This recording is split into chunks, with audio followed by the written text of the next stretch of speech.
ಮೈಸೂರು ದಸರಾ ಪ್ರಜಾಪ್ರಭುತ್ವ ವ್ಯವಸ್ಥೆಯಲ್ಲಿಯೂ ಕೂಡ ಅತ್ಯಂತ ವಿಜೃಂಭಣೆಯಿಂದ ನೆರವೇರುತ್ತಿದೆ. ಮಂಗಳ ವಾದ್ಯಗಳು ಮೊಳಗುತ್ತಿವೆ, ಮಂಗಳ ವಾದಗುತ್ತಿವೆ. ತಾಯಿ ಚಾಮುಂಡೇಶ್ವರಿಯನ್ನು ಕಣ್ತುಂಬಿಕೊಳ್ಳುವಂತಹ ಅದ್ಭುತವಾದಂತಹ ಅವಕಾಶ, ಸುವರ್ಣಾವಕಾಶ ನಮ್ಮೆಲ್ಲರಿಗೂ ಕೂಡ ಒದಗಿಸಿಕೊಟ್ಟಿದೆ ಕರ್ನಾಟಕ ಸರ್ಕಾರ, ಮೈಸೂರು ಜಿಲ್ಲಾ ಪಂಚಾಯತ್ ಹಾಗೂ ಪೊಲೀಸ್ ಇಲಾಖೆ. ಅಭಿಮನ್ಯುವನ್ನ ನಾವೆಲ್ಲರೂ ಕೂಡ ಭಕ್ತಿ ಭಾವಗಳಿಂದ ಕಣ್ತುಂಬಿಕೊಳ್ತಾ ಇದ್ದೀವಿ. ತಾಯಿ ಚಾಮುಂಡೇಶ್ವರಿಯನ್ನ ಅಂಬಾರಿಯಲ್ಲಿ ಹೊತ್ತು ಸಾಗಿ ಬರ್ತಾ ಇದ್ದಾರೆ ನಮ್ಮ ಹೆಮ್ಮೆಯ ಅಭಿಮನ್ಯು, ಮಾವುತ ವಸಂತ ಜಯನ್, ಕಾವಾಡಿ ರಾಜು ಜೆಕೆ. ಹಾಗೆ ಕುಕ್ಕಿ ಆನೆಗಳಾಗಿ ಇದು ಅವಿಸ್ಮರಣೀಯ ಕ್ಷಣ. ಮೈಸೂರಿನ ಮಾಯಾನಗರಿಯಲ್ಲಿ ಯಾದವ ಸಹೋದರರಿಂದ ಪ್ರತಿಷ್ಠಾಪನೆಗೊಂಡು ಮೈಸೂರು ಶ್ರೀ ಡಿ.ಕೆ. ಶಿವಕುಮಾರ್ ಅವರು ಹಾಗೂ ಸಚಿವರು ಎಲ್ಲರೂ ಸೇರಿ ಪುಷ್ಪಾರ್ಚನೆ ನೆರವೇರಿಸಿಕೊಳ್ಳಿದ್ದಾರೆ. ಬಂಧುಗಳೇ, ಈ ಒಂದು ಅಮೃತ ಗಳಿಗೆಗಾಗಿ ನಾವೆಲ್ಲರೂ ಕೂಡ ಕಾತರದಿಂದ ಕಾಯುತ್ತಿದ್ದೇವೆ. ಅಶ್ವದಳ ಆಗಮಿಸಿದೆ. ಸುರೇಶ್ ಕೆಎನ್ ಎಸಿಪಿ ಮೌಂಟೇನ್ ಅವರ ಮುಂದಾಳತ್ವದಲ್ಲಿ ಪ್ರಥಮ ದಂಡನಾಯಕರಾಗಿದ್ದಾರೆ Suresh KN ACP mountain. Sharanappa D Sasanur RPI mountain ದ್ವಿತೀಯ ದಂಡನಾಯಕರು. ಅಶ್ವದಳವನ್ನ ನೀವಿಲ್ಲಿ ಕಣ್ತುಂಬಿಕೊಳ್ತಾ ಇದ್ದೀರಿ. ಹಾಗೂ 30 ಜನ ಕಲಾವಿದರಿರುವಂತಹ ಸ್ಟೇಟ್ ಇಂಗ್ಲಿಷ್ ಬ್ಯಾಂಡ್ ವಾದ್ಯ ವೃಂದವನ್ನ ನಾವಿಲ್ಲಿ ಕಾಣ್ತಾ ಇದ್ದೀವಿ ಬಂಧುಗಳೇ.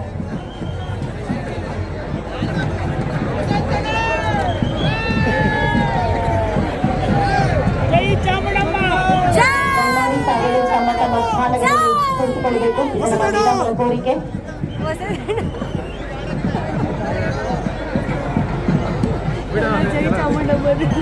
ಬಂಧುಗಳೇ, ಕಮಾಂಡರ್ ಸುರೇಶ ಎಸಿಪಿ ಮೌಂಟೆಡ್ ಹಾಗೆ second in commander ST. Sasanur RPI mounted ಇದೀಗ ಅಶ್ವದಳದೊಂದಿಗೆ ವೇದಿಕೆಯ ಮುಂಭಾಗ ಸಜ್ಜಾಗಿದ್ದಾರೆ.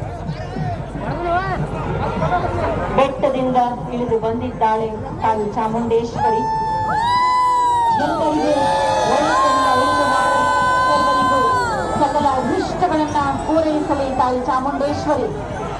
ಅಭಿಮನ್ಯು ಗಂಭೀರವಾದಂತಹ ನಡಿಗೆಯೊಂದಿಗೆ ಅಂಬಾರಿಯಲ್ಲಿ ತಾಯಿ ಚಾಮುಂಡೇಶ್ವರಿಯನ್ನ ಹೊತ್ತು ಸಾಗುತ್ತಿದ್ದಾನೆ. ಈ ಕೆಲವರಲ್ಲಿ ಕಾವೇರಿ ಮತ್ತು ರೂಪ ಜೊತೆಯಾಗಿದ್ದಾರೆ.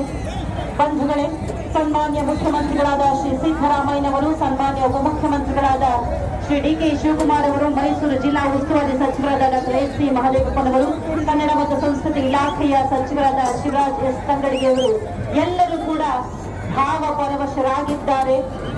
ತಾಯಿಯಲ್ಲಿ ಮೊರೆಯಿಟ್ಟು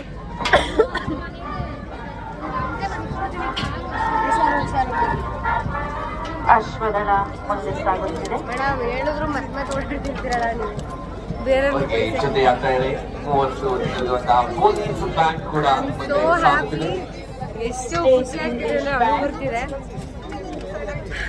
ಅವರ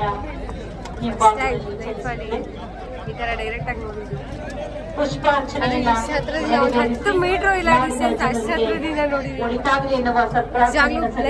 ಸನ್ಮಾನ್ಯ ಮುಖ್ಯಮಂತ್ರಿಗಳಾದ ಶ್ರೀ ಸಿದ್ದರಾಮಯ್ಯನವರಿಗೆ, ಸನ್ಮಾನ್ಯ ಉಪಮುಖ್ಯಮಂತ್ರಿಗಳಾದ ಶ್ರೀ ಡಿ.ಕೆ. ಶಿವಕುಮಾರ್ ಅವರಿಗೆ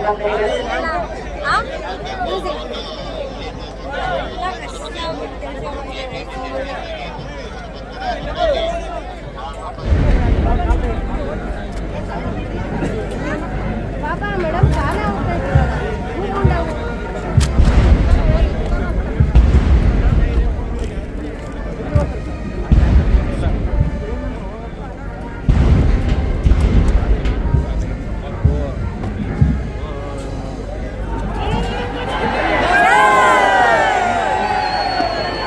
ತಾಯಿ ಚಾಮುಂಡೇಶ್ವರಿಗೆ